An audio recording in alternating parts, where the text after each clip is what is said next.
Alright, what's going on, guys? Elden Ring Nightreign has been undergoing a lot of changes lately. If you look at the game now from the time that it released, there's so much new content, so much has been tweaked, adjusted, and shifted around, and with the super active post-launch support of this game, things are going to keep changing, and today is another day of that. But in light of the release of the new Deep of Night ranked hard mode, even more very significant changes have happened with the new update. Not only changing a lot of the function of Deep of Night, but also readjusting a lot of the Nightfarers, among other sweeping balance changes that are already stirring the pot among the community, to say the least. So today we're going to break down literally everything that changed in this new patch, but of course as we get started today, as always, if you want to stay up to date on all things Elden Ring Nightreign, go ahead and hit that subscribe button, and now let's get into it.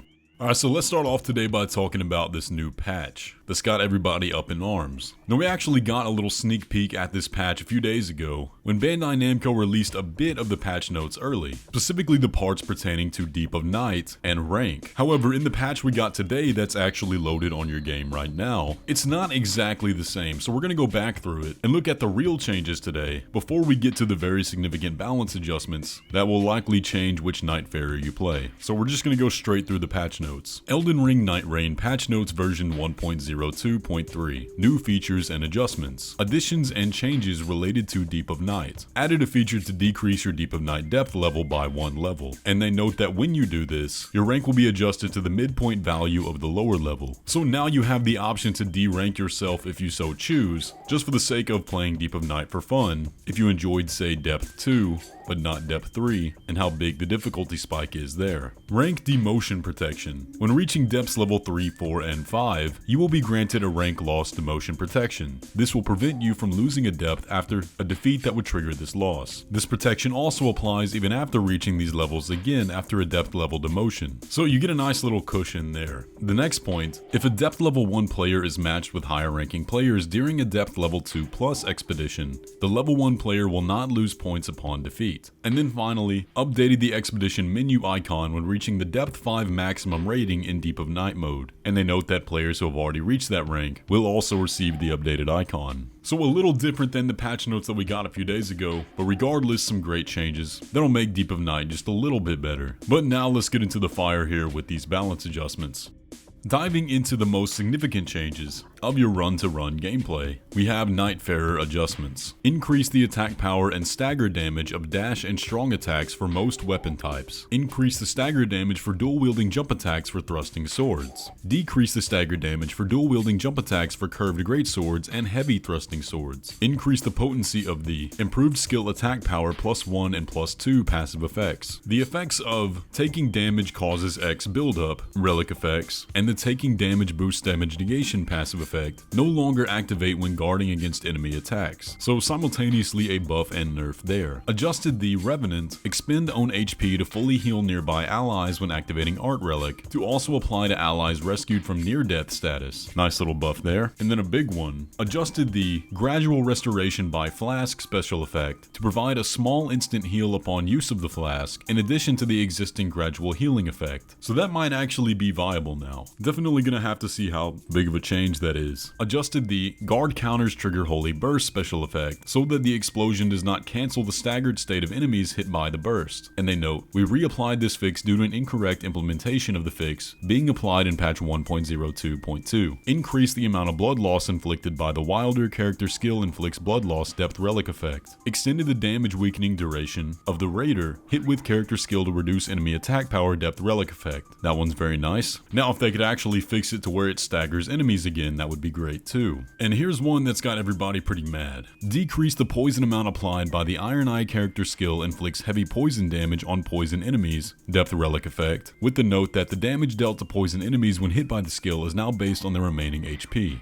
And the final point there, adjusted the balance of the effect amount for Depth's Relic effect, Revenant increased max FP upon ability activation. Now, people are very mad about this because this was kind of the meta strat for Ironeye. Now, I am not an Ironeye main, so some people can maybe give more details down in the comments section, but you would see people running poison on their main bow, stacked with this relic, and the damage from breaking the marked target, and you would just be putting out insane bursts of damage very frequently. Now, I was looking at some adjustments and how this works post-patch. It seems like it's still pretty viable, kill. However, now it's going to inflict less damage as you damage the target more. So this will be very good at the start of a fight, but slowly degrade over time. Now personally, I don't like to see nerfs like this. Deep of Night is already hard enough. Just let us have really good builds like this. Was it broken? I really can't say. I didn't play it personally, but I would rather see them buff the other characters to have something comparable rather than just nerfing things.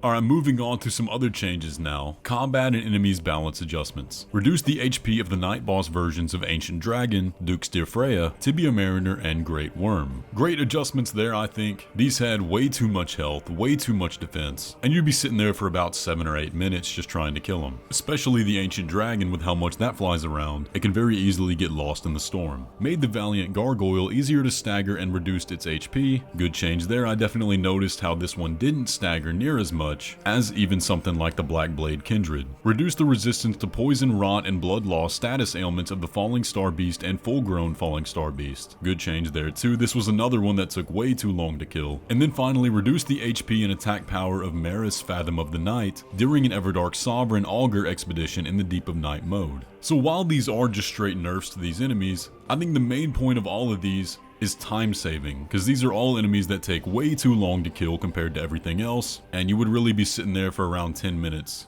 just on a standard boss that should not be that tanky. And now let's dive into this long list of bug fixes and improvements. Fixed a bug where the follow-up Wind Vortex attack of the Siluria's Woe skill would not hit enemies after the weapon part did. Fixed a bug where the effect of the Crimson Whirl Bubble Tier item could reactivate after expiring under some conditions. Fixed a bug where allies healed by the flask also heals allies effect would not be properly healed if the player had Gradual Restoration by Flask special effect. Fixed a bug where FP would not be recovered when using the flask under some conditions if the player had the Unifying Fate special effect. Fixed a bug where the mist from the sleep produces a Mist of Sleep passive effect could continuously be generated under some conditions. Now let me go ahead and say this real quick. Have any of y'all noticed that sleep straight up doesn't work like half the time in this game? I mean, even enemies that would be slept in normal Elden Ring, you'll see the effect pop up, but they don't actually change anything. They just keep fighting with the effect active. I don't know if that's a bug or if that's just me. Y'all let me know down below. Fixed a bug where the slowly restore HP for self and nearby allies when HP is low relic will also apply to Maris Fathom of Night when the player character fell asleep from its attacks. That's a strange one. Fixed a bug where some attacks from Gladius Beast of Night would not hit the player character under specific conditions during the Everdark Sovereign Tricephalos fight. I wish that one would happen to me. Fixed a bug where the summoned sinners by Libra Creature of Night may not be rendered during the Everdark Sovereign Equilibrious Beast fight. Fixed a bug where the near-death gauge would be pre-filled during the battle against the final Night Lord. Fixed a bug in the Deep of Night mode where the latent power dropped by defeating the Night Assassin would add an unintended skill to Wilder's Greatsword, and fixed a bug in the Relic Rights menu where deep relics equipped by allied Nightfarers could be sold. And I know that's a big one a lot of people were talking about.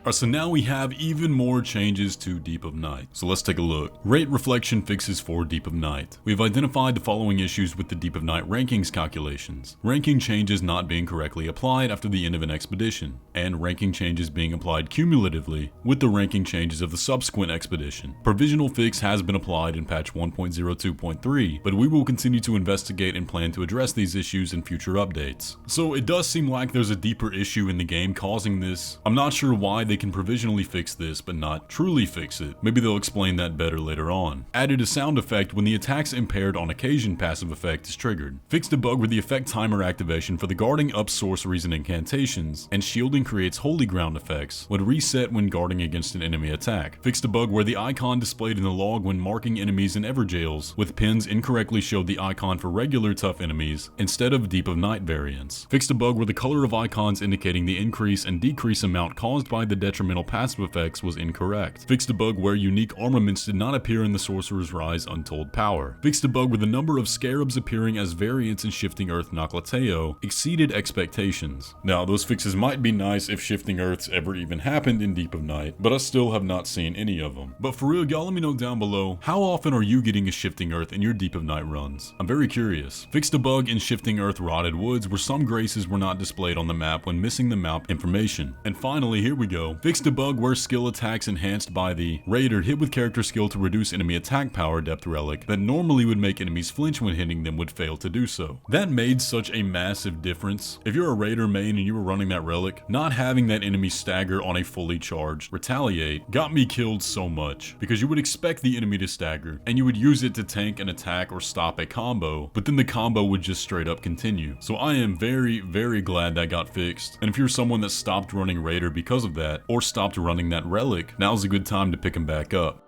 But there you have it, guys. Those are all the new changes to Elden Ring Nightreign. Some very significant stuff here that will drastically change gameplay. But y'all let me know down below, how are you feeling about these changes? There were some pretty substantial buffs like to Raider, and some pretty bad nerfs to Ironeye. So is that going to cause you to switch your main? Either way though, I hope you enjoyed today's video. If you did, be sure to leave a like on it and subscribe if you're new around here. And I will catch you in the next one.